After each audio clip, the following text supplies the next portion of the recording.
Arkansas, all sports. It's more sports. Hey, what's going on, everybody? I'm Wes Moore. Glad you're with us. What a day today. More changes for the Razorbacks, more defensive changes, we should say, for the Razorbacks. If you're just tuning in, have missed everything all day, you've been working and you haven't seen the news or you haven't been on social media, I'll catch you up real quick. Coach Petrino this morning announced, or the University of Arkansas announced, that Travis Williams, the defensive coordinator, Marcus Woodson, defensive back coach, and Deke Adams, defensive line coach, have been let go.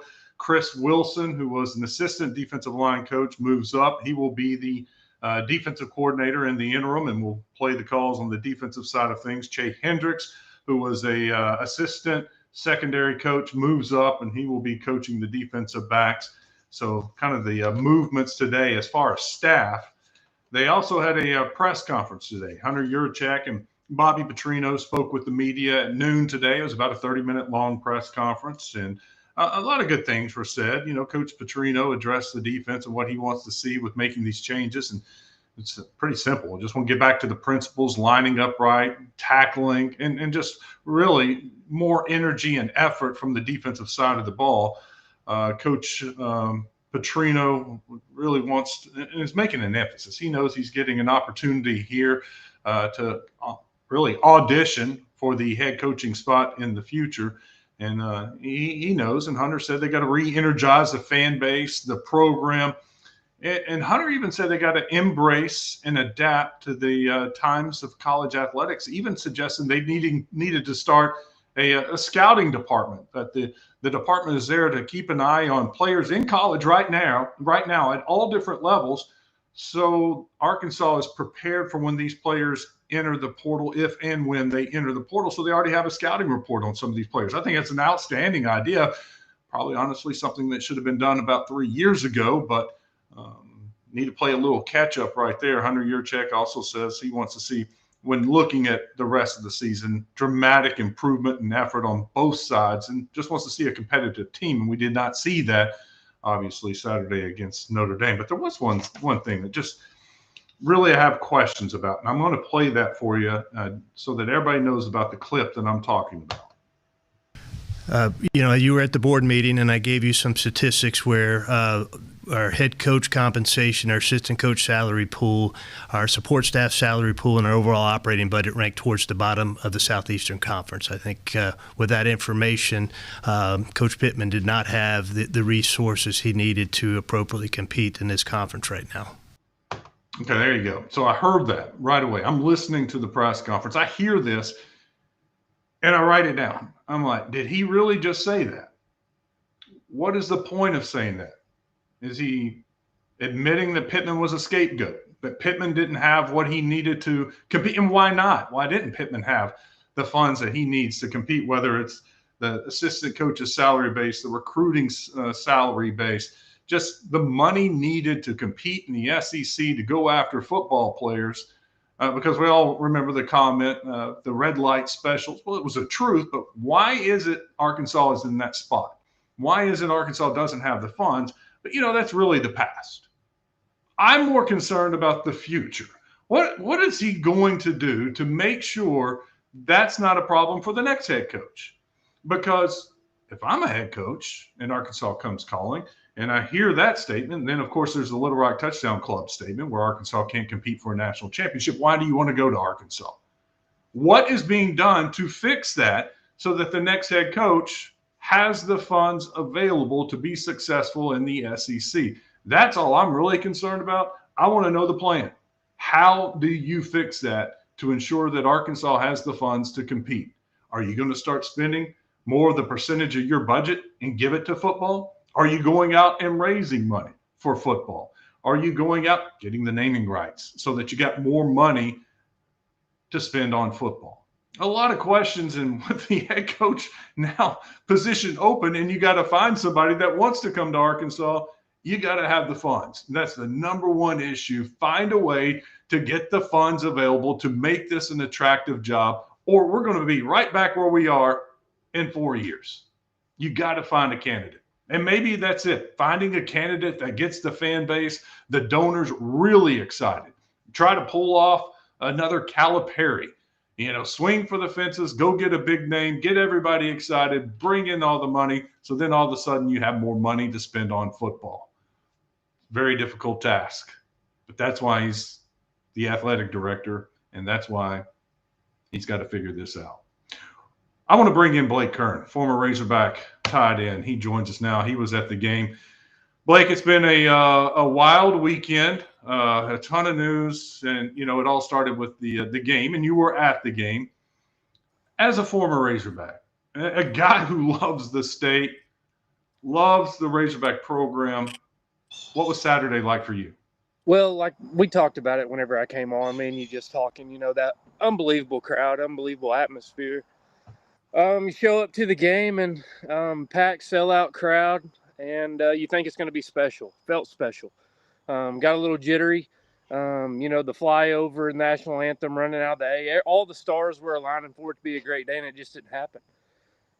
Just didn't bring the juice from the get-go. A lot of things point to that. But I don't know. I was shocked to see a midseason firing. I've never really been a fan of midseason firings just because what happens next for the players. The players, it hurts them more than anybody. And whenever their world is shook like it has been the last 48 hours, they're just trying to pick up the pieces.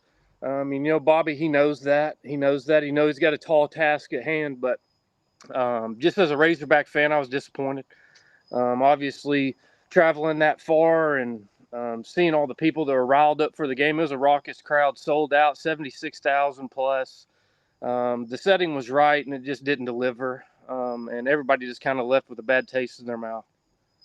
You played for a long time up there and played for different coaches. Just the feeling that you're going through right now. I kind of reflect on some days of whenever I played, and it's tough. You feel at home whenever you walk in the facility, and you get used to people being there. You get used to building them connections with people, and whenever that's never went through. I went through with Chad Morris, the midseason firing, and you just got to rally with the guys you got. And Bobby Petrino, I think he's up for the task. I love Sam, had a personal relationship with him, and played with him for years. And really built a trust and a passion for the things that he believed in, and that hurts. And I know all them kids recruited by Sam and Bobby and the whole staff, and then they had the turnover on defense. It's going to be tough. But I mean, what are you going to do? You gotta just have your guys in place. And Bobby, he knows how to coach football. He hasn't forgot how to coach football. So now that he's back in the driver's seat, and like I said, I love Sam to death, and I wish it would have turned out different this year, but I think Bobby, he'll get us back on the right track as being competitive and just breaking it down to the basics.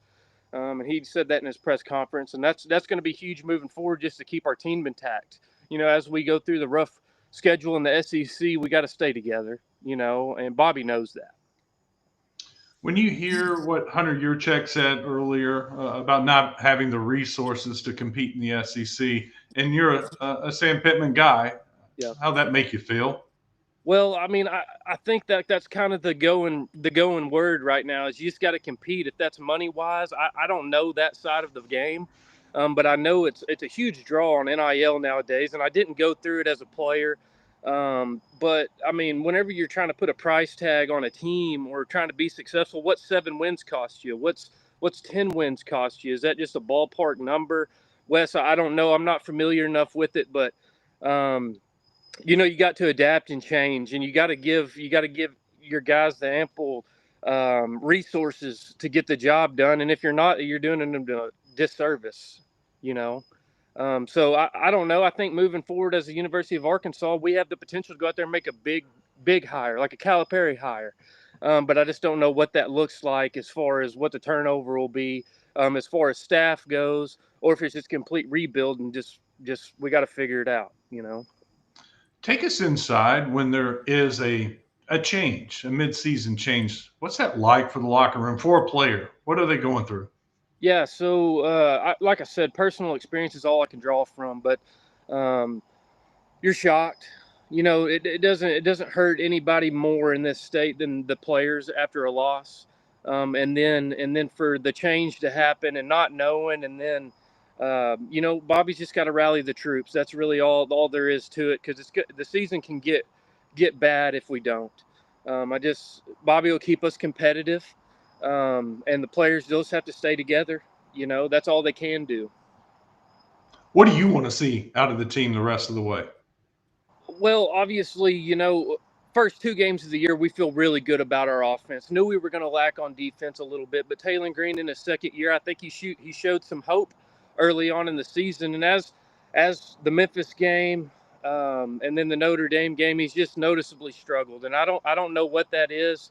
It just seems like he's not making the throws that he needs to make. The plays that need to be made by him, he's just not really been comfortable. I don't know. But hopefully we can all get it reset. We can get it reset and we can go back to the basics of ball, because that's the only way we're going to make this thing work moving forward, at least for this year. The defensive side to me is kind of surprising, because we always heard how much the players loved Travis Williams, Will, and he seemed like a player's coach. And you even saw some of the tweets today of the defensive players with the thumbs down emoji. But the effort wasn't there. It wasn't there against Memphis, the second half especially. The effort wasn't there against Notre Dame. And so it's hard to get a grasp of what they're truly thinking if they're really upset. But then again, they weren't playing for him, or it didn't appear they were playing for him. Right. Well, you're coaching scheme, and you're coaching all these different things throughout the week. And one thing that you don't really ever have to on a Sam Pittman-led team is coach effort. And you've seen that a little bit in spurts in the game, and they made us pay for it. And that's what they'll do. They're a top-notch ball club. Notre Dame, they rolled in there, and it was just like the aura of them. They're sitting there. We run out of the A, and here come the gold helmets with the leprechaun out front. That was just like the aura that they put on, and they're an extremely well-coached team, and they showed it for sure. You still have hope for the rest of the season. Can they turn it around? Can Petrino somehow turn this around and salvage this year? Wes, I hope so. I don't know what the future looks like moving forward if that was to happen. If that was to happen and Bobby Petrino gets the boys playing good, and all of a sudden we're talking about we may make a bowl game. I don't know how that looks, but I just know it can go. It can go in a way that nobody wants it to.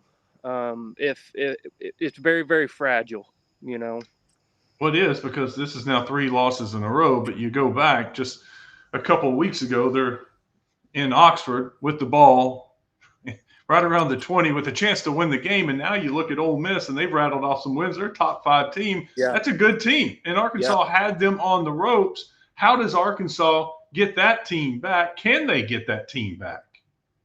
Man, you think so. A lot changes for them. A lot is going to change, and they're going to get back to practice this week, and they got a bye week coming up, and that'll give them a good reset. They'll be able to get grounded again, start practicing hard, focus on the little things.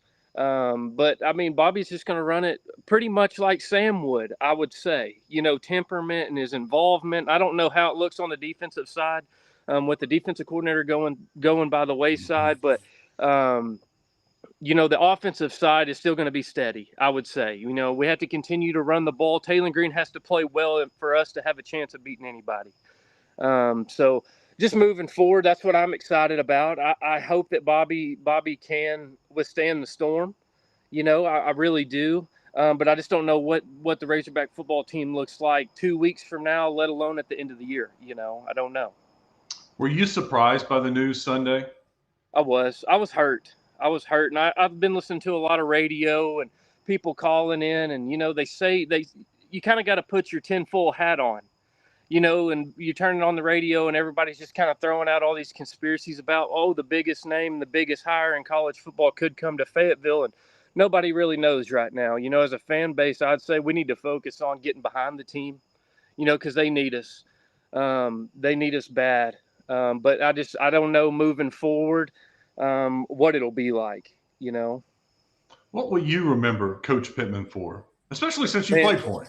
Yeah, his overall he's just a genuine person. He cares about you, and he loved the state, And I was listening to the radio today, and they were talking about kind of his legacy, because he inherited kind of some trouble, and he had to dig us out of that. And then, it just all comes down to Sam kind of knew the plan. This was his last job. He knew that, and I think, probably 2 weeks from now, he's going to be in a pretty good spot in his life. But right now it hurts. It hurts us all. It hurts me. It hurts the players. It hurts the fans. Hurts Sam. Change is never really called upon. It just kind of needed to happen. After the performance against Notre Dame, I think something did have to happen, Yeah, I hate it because, I've been told now that the plan was he was going to retire. This was the final year, and they had already kind of worked out the details, the contract and everything. And, Hollywood ending, I know it's not Hollywood, you get 6, 7, 8 wins, whatever, and you ride off and you enjoy retirement, and you go down as the guy who took over a mess and build it up to the respectable, made the job better. And so that when the next person comes in, it's an easier hire. I mean, because we can't forget, there were a lot of candidates that told Arkansas no before they hired Sam Pittman. So I do feel like he made the position better for the next person. Right. I agree. And they were talking today, 3-0 bowl record. He performed well. I would say, obviously the 2020 or the Outback Bowl year, 9-4, that was his best year after a 3-7 year, but it felt like he didn't really ever lose the team until that game. I don't know if there was a divide or what you would call it. I'm not sure. But definitely have a lot of appreciation for Sam, for sure. Yeah, I know a lot of the former players do. Those gunshots, you're out in the country, that somebody killing something? I don't know. It sounds like somebody beating on something. What are you doing these days? Last time you were on, somebody asked me, and I remember looking back, and you had a hat on. It said something Kern Construction, I thought. Yep. So recently, in the last probably 5-6 months or so, started getting some rental properties here in Clinton. Got some property looking to develop. So just kind of working in the construction field. Yep. And supporting the Yellow Jackets apparently now. Yes, sir. Clinton. Are they okay with that in your old hometown? I think so. Last week, Clinton got to beat up on Lamar a little bit, but got to catch up with my old coaches and things like that. So it was good. I know Clinton's got a big one coming up in a couple of weeks when they take on Dardanelle. So yes, sir. That'll be the talk around there for the next couple of weeks. Can't overlook this week, but that's a big one on the horizon. Right. Well, we're going to talk some more high school football. I'll let you go. It's always a pleasure to have you, Blake. Thank you so much for coming on tonight. Thank you, Wes. Appreciate it. It's Blake Kern joining us. We're always going to talk a little high school football on More Sports, and tonight we're going to honor the team of the week. There he is, Brad Chesshir, Nashville Scrappers head coach. They knocked off Arkadelphia 24-23 Friday night. Coach, congratulations, and thanks for joining us. I appreciate it, Wes, and means a lot to me that you guys picked us as the team of the week, coming off of a big win versus a very good Arkadelphia team, and it's always nice to be able to promote our football program, but just our kids and our school district and our community as a whole. So very appreciative, and thanks for all you do and the coverage that you give our sports. Well, Coach, very impressive win. I mean, I know a lot of people have them ranked number 1 in the rankings, but the defending state champs, and I know that's a big win for your program. What does that mean, this win for the program?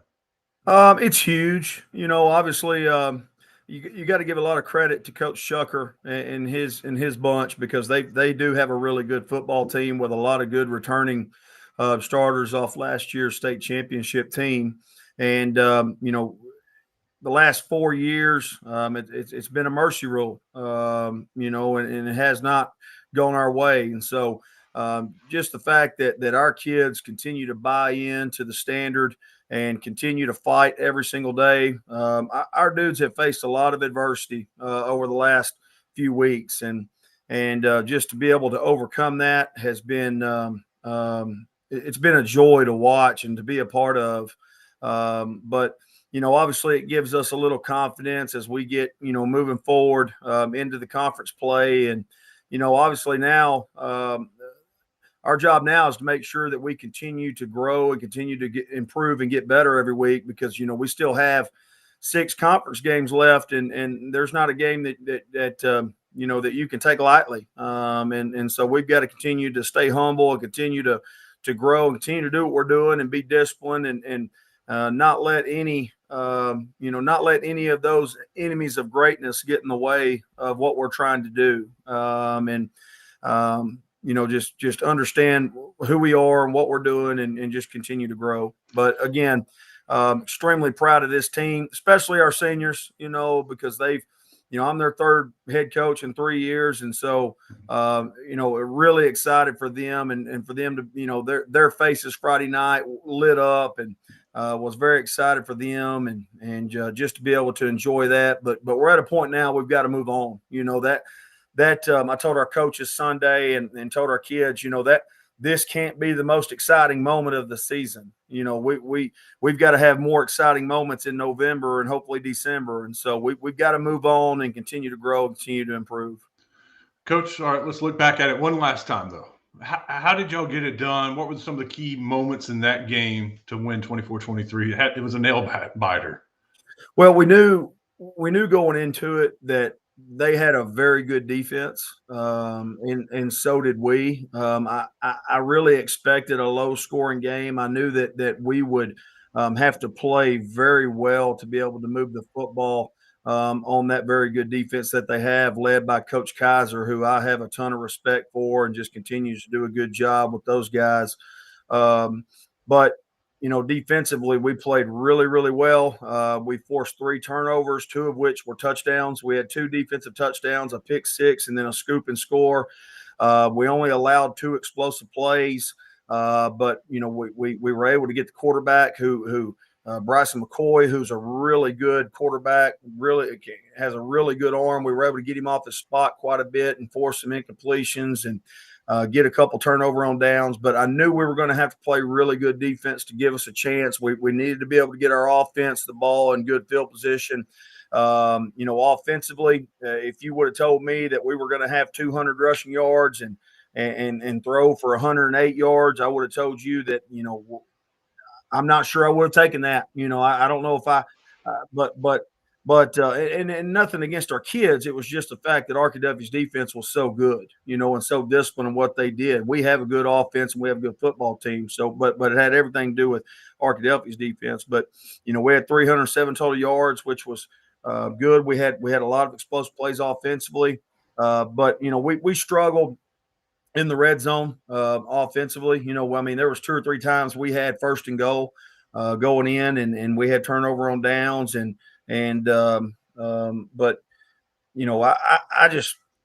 I think just the fact that coming off that Dardanelle game, which Dardanelle's a very good football team, and we had every opportunity to win that game, dominated everywhere but the scoreboard. And going into that bye week, I thought our kids, you could see a little bit of confidence in them, and we kind of took that momentum of a lot of good things that we did versus Dardanelle and took it into the bye week and into Arkadelphia. And my message to our kids was, hey, we've proven to be a good football team. We just got to put it together and finish. And we've got to be disciplined and take care of some of these little things that we didn't do well at Dardanelle. And I thought our kids did that Friday at Arkadelphia. Coach, you've on the bright side, you've bounced back after every loss with a win. So no losing streak, but after every win, you've lost. How do you change that this week against Fountain Lake? Yeah, thanks for reminding me. I didn't see it that way, but I hope you're wrong. Well, it's one of those, you're coming off such an emotional victory. As coaches, the main priority for me is making sure that our guys remain focused and remain humble and understand what we're doing and who we are and what we're trying to do. When you got Fountain Lake coming to town, this will be our 2nd home game of the year. We've been road warriors so far, but and it's homecoming. And so I'm not one of those coaches that gets into the whole, it's homecoming, we're not going to play well. But that comes down to me and the way that I treat the locker room and the way I treat practices, and being able to prepare our kids mentally and physically. And so, but there's no doubt, you look at Fountain Lake that has a really good passing game with a really good quarterback and some good receivers that he can go to. And so we're going to have to play extremely well this Friday. If you're Fountain Lake, you're sitting there thinking, hey, I feel good about it. I'm going into somebody else's house on their homecoming, and they're coming off an emotional victory, and they're probably going to take us lightly. If I'm at Fountain Lake, that's what I'm thinking. And so we've got to do a good job as coaching staff and as a team to make sure that we come out Friday and we continue to improve and continue to correct a lot of things that we didn't do well against Arkadelphia. And we come out and play even harder than we did versus Arkadelphia and make a statement that we're not just a team that can just go in and surprise somebody, and then lose the next week. And so I'm excited about it. It's still a long season. We still have a long way to go, and you can't listen to all the people out there that are already talking about the playoff seeding and all that. I mean, every coach has to deal with that, but I'm excited about it. Could be worse. They're not talking about playoff seeding at all, but it could be. Yeah. Before we let you go, have you I know it's early in the week, but have you noticed anything, a change with your kids after this victory, and confidence or just locker room attitude? Yeah, absolutely. But I think our kids going into that game knew that they had an opportunity to win, and they knew that they could be the better team. But yeah, there's no doubt. We've got a bunch of young kids on our team. I mean, we went over there and offensively, we had 3 sophomores starting on the offensive line and rushed for 200 yards versus a really good defense. And so we got a bunch of young kids that are out there on the field that are gaining. Our quarterback is a sophomore. I mean, he's so we got a bunch of young kids that are gaining a lot of confidence. But I think the most important thing is it really helps. It really helps your team to when you get results, right? And so we push them every single day in practice, and we push these kids since January and stress to them about discipline, right? And little things and attention to detail, just like every coach in America does. But it helps when you see positive results, and when you see those positive results, then it clicks in their head like, hey, we got to continue to do these things. And hey, this does work, and obviously there's teams and coaches that preach those things and they still don't see the positive results. But just the fact that we're seeing positive results and we're able to compete and we're winning big games, that helps when it comes to practice habits. And so we have to take that momentum and take that level of confidence and use that in practice, use that in film and meetings, use that in the weight room, and hopefully that helps us, continue to grow at a high level. Coach, congratulations on the victory and congratulations on being the More Sports Team of the Week. I appreciate your time, and we'll be keeping up with you the rest of the year. Yes, sir. Well, thank you, and thank you for your time. That's Brad Chesshir, the head coach of the Nashville Scrappers, the More Sports Team of the Week. We're going to talk some more high school sports the rest of the week. We got our high school player of the week tomorrow night, got the high school football rankings. We'll have a preview show on Thursday, and of course Friday night, our high school football post-game show. Saturday, no post-game show for the Razorbacks since they're off, but there's going to be a lot of Razorback stuff to talk about all week now that the search is officially underway. And how will the team respond this week to Bobby Petrino and some of the changes that have been made, especially on the defensive side of the ball? How do those guys react in practice this week and next week before they go to Tennessee? Don't forget, you can always comment on what we're talking about. In fact, we've got one here from Dustin.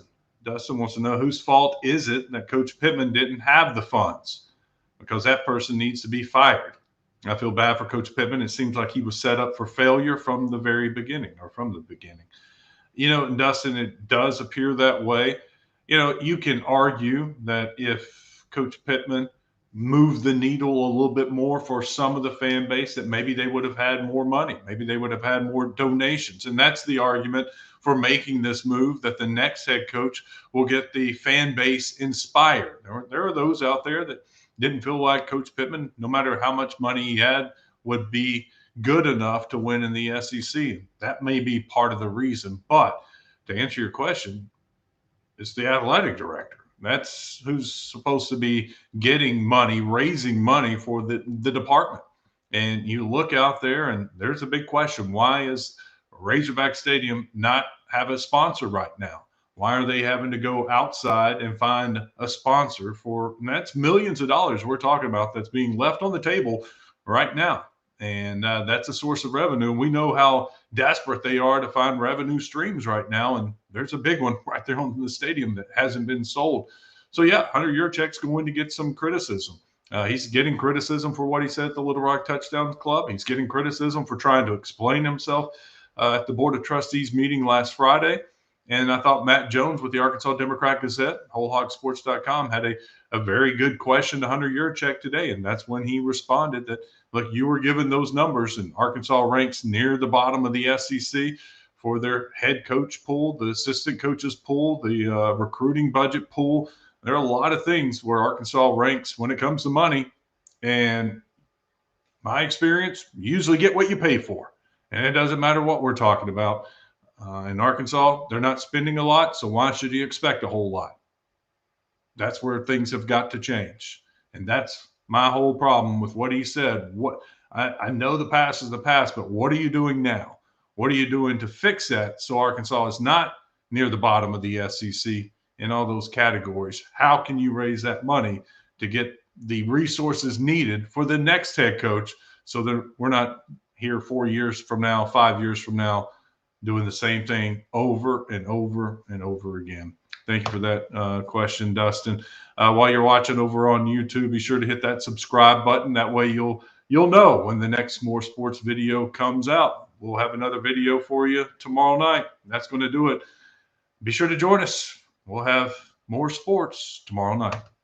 All Arkansas, all sports. It's more sports.